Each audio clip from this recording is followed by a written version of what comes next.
اجي نحكي كيفاش سكرت على خدام في الشانتي وروحت. هذيك مرة جاني ستاجير صغير في العمر، ستاجير يعدي ستاج 15 يوم يعمل فورماسيون هو في الشانتي هذايا،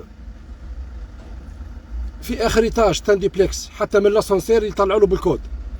الكود عند كان مرضى ياك هاو، ومتعودنا في الخدمة كل شيء نحطه في الكهرباء قبل ما نروح، التليفونات والمفاتح وكل شيء منبه عليه. قال لي اوكي سامارش. هاي حكاية التليفونات في الكهرباء قبل ما نروح، وهذه زاد مصيبة يا خوي. نخدمو كل يوم نروحو، نخدمو كل يوم نروحو شيخين مريقين والمورا واضحة. فما نهار هبط التليفونات وهبط كل واحد الكهرباء الكل، وبقينا ننظفو طريف. هاي قلت برا مشيت نروح، هو ياخذ المترو، يحب يمي ياخذ المترو، يستنانيش نا في بالي يروح. ما ندريش، عملت كنترول على الخدمة نتاعي وكل شيء، وجبت الباب سكرت بالمفتاح وطرت. لا فقت بتليفونه في الكهرباء، لا فقت بحد شيء.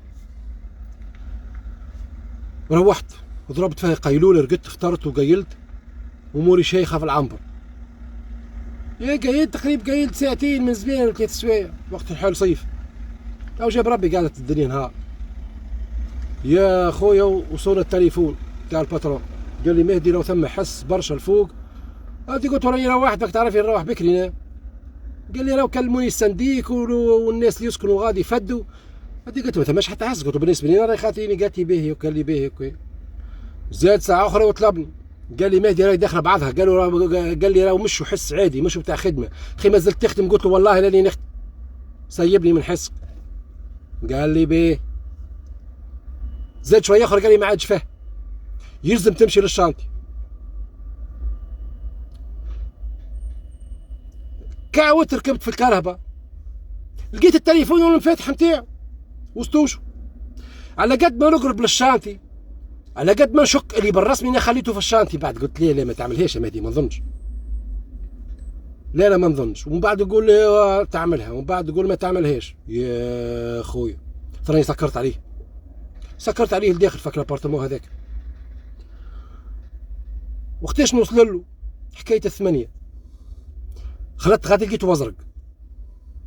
يا خويا انا دخلت ودخل فيا بالسبان. اسبيس دو كونار، تي با نوم، جو سي با كوا، تان فيس دو كوا. وانا ساكت نضحك وساكت. قلت له ندري عليك يا اخي. قلت له ساعه انت كي قلت لك برا على روحك وين مشيت؟ قال لي مشيت للطواليت. علاش ما قلتليش؟ لقيت عاد انا فاش نكبش سبه. علاش ما قلتليش راني في الطواليت؟ قلت غلطتك انت والله. قلت له بهيمه مزطك يعطيك بعساك. قلت راك باش تموت. هيا غضب. مرة الضيه نهارتها، صغير هو صغير في العمر، تقريبا عمره يجي 20. مرة الضيه يا شومي هزيته وعملنا فيها عشاء وعملنا فيها قهاوي وخذيته باكو دخان يتكيف هو. ما سيبته ما ضحك. اما خلطت عليه في الشانتي سياد زار مش يموت.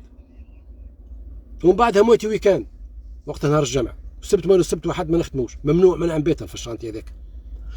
قال لي راني مش اللي غاضتني اني نمش نبات في الشانتي، قال لي اللي غاضتني اني مش نبات 3 ايام. قلت له تليفونك يعطيك بعزيه. قلت له ميت. قلت له انت هاو تليفون. قلت له ما صوناش خلاص راه ما يطلبوكش. قلت له التليفون ما يطلبوكش خلاص. قلت له على الاقل كان طلبك واحد في التليفون راهي فهمت الحكايه. راه كان معناها مش كنت معناها راهي صارت حكايه هكا. هاو عاد يولى العزاء له هكا فك الشانتي قعدنا يجي 10 ايام. ولا العزاء نحن نجو مروحين لقاه في فم الباب. وانا زاد وليت نعيط، وليت كي نجي خارج نهزه من يديه. وليت مفجوع. اي خايبه طفل عمره 20 سنه تخليه وحده في الشانتي راه، والشانتي ذا لا ضوء لا ماء. تخيل انت كان ما فقناش بالحس 3 ايام ولا ما يموت. هذه هي سيدي القصه. ها كل مره تصير لي ترفع اقسم بالله لا فهمتها وحدي لا في العالم هذايا ولا ثم شكون كيفي ولا انتم ما تحكوش.